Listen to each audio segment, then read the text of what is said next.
ଆସନ୍ତୁ ପ୍ରଥମେ ଜାଣିବା ମେଷ ରାଶି ବିଷୟରେ। ସେପ୍ଟେମ୍ବର ମାସଟି ମେଷ ରାଶି ପାଇଁ ଚମତ୍କାର ହେବ। ତୁମେ ତୁମର ସ୍ୱପ୍ନ ପୂରଣ ହେବାର ଦେଖିବ।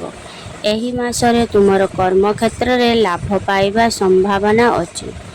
ଆପଣ ପରିବାରର ସହାୟତା ମଧ୍ୟ ପାଇବେ। ଆପଣ ଏହି ମାସରେ ଆର୍ଥିକ ସହାୟତା ପାଇବେ। ବ୍ୟବସାୟରେ ଅଟକି ରହିଥିବା କାମଗୁଡ଼ିକ ଆପଣ ହେବ।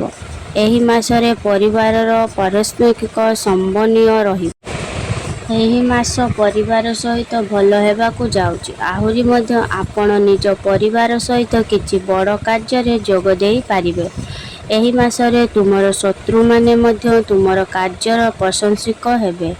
ତଥାପି ଆପଣଙ୍କ ଭାଷଣରୁ ନିୟନ୍ତ୍ରଣ କରିବା ଆପଣଙ୍କ ପାଇଁ ଗୁରୁତ୍ୱପୂର୍ଣ୍ଣ, ନଚେତ୍ ଆପଣଙ୍କ କାର୍ଯ୍ୟରେ ବାଧା ସୃଷ୍ଟି ହୋଇପାରେ।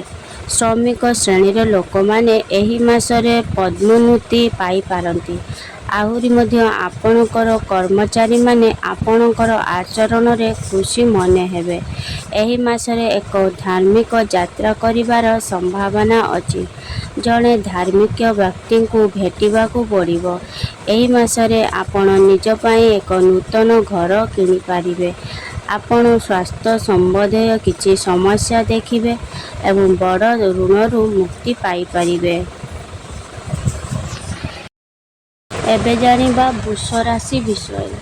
ସେପ୍ଟେମ୍ବର ମାସଟି ବୃଷ ରାଶି ପାଇଁ ଭଲ ହେବ। ତଥାପି ଆପଣଙ୍କର ସ୍ୱାସ୍ଥ୍ୟର ଯତ୍ନ ନିଅନ୍ତୁ, କାରଣ ଆପଣଙ୍କୁ କର୍ମକ୍ଷେତ୍ରରେ ବହୁତ ପରିଶ୍ରମ କରିବାକୁ ପଡ଼ିବ। ଅତ୍ୟଧିକ ହଷ୍ଟେଲ ହେତୁ ଆପଣଙ୍କୁ ଏହି ମାସରେ ସ୍ୱାସ୍ଥ୍ୟ ସମସ୍ୟାର ସମ୍ମୁଖୀନ ହେବାକୁ ପଡ଼ିପାରେ। ଆପଣଙ୍କର ଖାଇବା ଅଭ୍ୟାସକୁ ନିୟନ୍ତ୍ରଣ କରନ୍ତୁ। ଏହି ମାସ ଆର୍ଥିକ ଦୃଷ୍ଟିରୁ ଭଲ ହେବ, କିନ୍ତୁ ଯଦି ଆପଣଙ୍କୁ କଠିନ ପରିଶ୍ରମ କରିବାକୁ ପଡ଼ିବ, ତେବେ ଏହି ମାସରେ ଅନାବଶ୍ୟକ ବିବାଦରୁ ଦୂରେଇ ରୁହନ୍ତୁ। ତୁମର କାର୍ଯ୍ୟ ପ୍ରତି ପୂର୍ଣ୍ଣ ଉତ୍ସାହସହିତ କାର୍ଯ୍ୟ କର। ଏହି ମାସରେ ତୁମେ ତୁମର ଋଣରୁ ଆରାମ ପାଇବ ଏବଂ ତୁମେ କୌଣସି ସ୍ଥାନରୁ ଆର୍ଥିକ ଲାଭ ମଧ୍ୟ ପାଇବ। ବ୍ୟବସାୟରେ ଅଗ୍ରଗତି ହେବ। ଆପଣ ଏହି ମାସରେ କିଛି ଭଲ ଖବର ପାଇପାରନ୍ତି। ପରିବାରରେ ଚାଲିଥିବା ପାର୍ଥକ୍ୟ ସମାପ୍ତ ହେବ। ସମ୍ପତ୍ତି ସମ୍ପଦର ପ୍ରସଙ୍ଗରେ ଯତ୍ନର ସହ କାର୍ଯ୍ୟ କରନ୍ତୁ। ଆପଣ କୋର୍ଟ ମାମଲାରେ ଜିତିବେ। ଏହି ମାସରେ ଅଧିକାରୀମାନେ ଆପଣଙ୍କ କାର୍ଯ୍ୟରେ ସନ୍ତୁଷ୍ଟ ହେବେ। ଯଦିଓ କିଛି ଲୋକ ଆପଣଙ୍କ କାମକୁ ନଷ୍ଟ କରିବାକୁ ଚେଷ୍ଟା କରିବେ, କିନ୍ତୁ ତୁମେ ଯାହା ବି କର ତାହା ସମ୍ପୂର୍ଣ୍ଣ ହେବ।